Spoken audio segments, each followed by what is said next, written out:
जय हिंद मेरे प्यारे साथियों। आज हम लोग इस वीडियो में परसेंटेज के इस बहुत ही प्यारे क्वेश्चन को सॉल्व करेंगे, जो कि दिखने में तो बहुत सिंपल होता है, लेकिन आप लोग एग्जाम में जाते हैं तो कंफ्यूज हो जाते हैं और ये इसका आंसर हम लोग गलत करके आते हैं।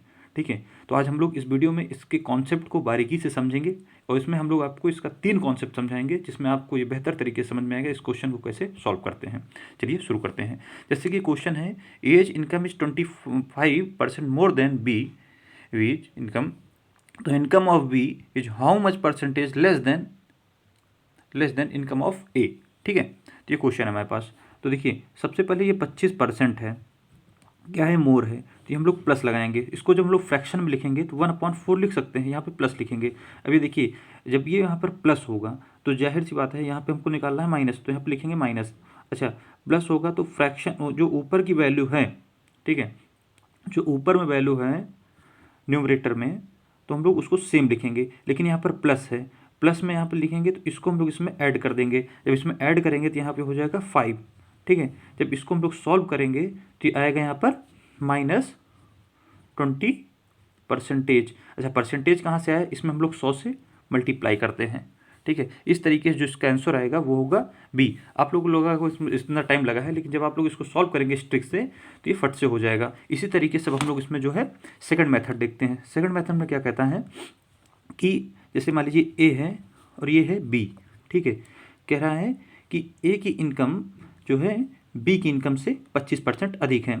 ठीक है, यहाँ पे देखिए, ये मान लीजिए 100 है और ये होगा 25 जो है इससे 25% अधिक, तो ये हो जाएगा 125। ठीक है, अब ये कह रहा है ये इससे इतना प्लस में है, तो ये कह रहा है ये इससे कितना कमी में होगा। तो यहाँ पे हम लोग जो है इसकी जब कमी निकालेंगे तो ये आएगा 25 और ये आएगा 125। अच्छा, जब इसको हम लोग जब सॉल्व करेंगे और जब इसको परसेंटेज में करेंगे तो यहाँ पे हम लोग 100 से मल्टीप्लाई करेंगे। जब इसको जब हम लोग सॉल्व करेंगे तो हमारा आएगा क्या, 5, और इसको जब करेंगे तो ये आएगा 20%। अच्छा, इसी तरीके से जो हमारा थर्ड मेथड है, थर्ड मेथड में हम लोग क्या करते हैं, हम लोग को कुछ नहीं करना है। जैसे कि अब यहाँ पर हमको क्या दिया हुआ है, अब ये नोट कर लीजिए। थर्ड मेथड में क्या होता है, 1/100 परसेंटेज में ऑलरेडी होता है। परसेंटेज आपको निकालेंगे तो 1/100 से ही वो सॉल्व होता है, क्योंकि परसेंट का मतलब होता है कि 1% मतलब 100 में कितना, उस 100 में उसकी वैल्यू कितनी है, तो हम लोग उसी को परसेंटेज कहते हैं। ठीक है, तो जैसे कि अब हमको यहाँ पे कह रहा है कि ये 1/100, अब ये कह रहा है कि 25% अधिक है, तो हम लोग जो ऊपर की तरफ क्या करते हैं, उसी जितने जितने भी परसेंटेज अधिक मतलब मोर या लेस जो भी होगा उससे हम लोग मल्टीप्लाई करते हैं। तो जैसे तुम 25 जो है अधिक है। अच्छा, तो अब इसी 100 में उसी को हम लोग 25 को ऐड कर देते हैं। ठीक है, तो यहाँ पे हम लोग क्या करेंगे, इसी 25 को ऐड कर देंगे। तो उसके बाद यहाँ पे हमको 100 से मल्टीप्लाई करेंगे। जब इसको भी सॉल्व करेंगे तो आएगा 25%। इस तरीके से इस क्वेश्चन को सॉल्व करने के हमारे पास 3 ट्रिक बनी, और आपको जो भी ट्रिक आसान लगे उस तरीके से इसको समझ लीजिएगा। जैसे ये अगला क्वेश्चन है कि श्याम की आय राम की आय से 20% कम है। ठीक है, प्रतिशत के बदले में इसको निकालना है कि श्याम की आय जो है राम की आय श्याम की आय से कितने परसेंट अधिक है। तो देखिए, सबसे पहले कमी की बात कर रहा है, तो कमी हम लिखते हैं माइनस। जब इस परसेंटेज को 20% की कमी है, इसको फ्रैक्शन में लिखेंगे, -1/5 होगा। ठीक है, आपको लोग पता होगा, आप सबको ये पता होगा कि 1/5 होगा। मैंने क्या कहा, अगले स्टेप में जो है ऊपर का, ठीक है, न्यूमरेटर वैसे ही लिखेंगे सेम। डिनोमिनेटर में क्या करेंगे, अब यहाँ पे जैसे माइनस है तो यहाँ पे प्लस लगाएंगे। ठीक है, अब यहाँ पे क्या होगा, इसमें 1 जो है डिनोमिनेटर में, इस 1 को यहाँ पे जो भी होगा, यहाँ पे 1 है, यहाँ पे 2 होता है, जो 3 होता, जो भी होता, तो इसमें हम लोग घटा देंगे तो यहाँ पे 4 आएगा। अब इसी को 1/4 को जब हम लोग परसेंटेज के उसमें लिखेंगे टर्म्स में, तो यहाँ पे हम लोग 100 से मल्टीप्लाई करते हैं। ठीक है, तो ये होगा क्या, 25। इस तरीके से जो इसका आंसर होगा ए।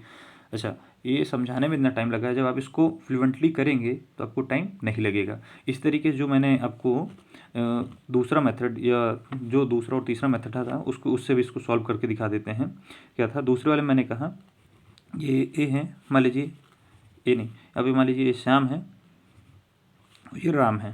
ठीक है, राम क्या है, श्याम, तो श्याम की मान लो 100 है और राम की हो गई 80।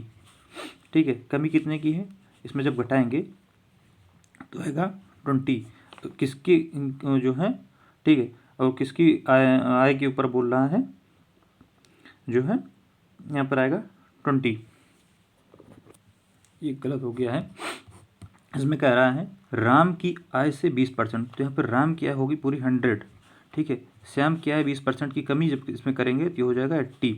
अच्छा, जब इसको हम लोग निकालना है, इस श्याम की आय के ऊपर निकालना है, तो कमी आएगी 20 और यहाँ पे होगा 80। जब इसको हम लोग 100 मल्टीप्लाई करेंगे, जब इसको सॉल्व करेंगे तो आएगा 25। अच्छा, दूसरा मैंने कहा, एक और मेथड बताया था, उस मेथड में मैंने कहा था कि जो न्यूमरेटर में होगा उसको मल्टीप्लाई करना, जो भी आएगा। तो यहाँ पे मान लीजिए 20 था, 20 से हमने मल्टीप्लाई किया, 1/100 यहाँ पे होता ही है। इस 100 में अब इस 80 को माइनस में होगा, क्योंकि कभी को माइनस में लिखते हैं। तो इस 80 को जब 20 को इस 100 में घटाएंगे तो आएगा 80, और यहाँ पे हम लोग 100 से मल्टीप्लाई करेंगे तो देखिए इसी टर्म में आ गया। जब इसको सॉल्व करेंगे तो आएगा 25। इस तरीके से हम लोग नेक्स्ट क्वेश्चन देखते हैं। इस क्वेश्चन का जवाब आप लोग कमेंट करके बताइएगा कि इसका आंसर क्या होगा, और आपको जहाँ पे बिना समझ में आया कमेंट कर दीजिएगा, आपके डाउट को दूर करने की कोशिश की जाएगी। तब तक लिए जय हिंद। अब आपसे मिलते हैं नेक्स्ट वीडियो में।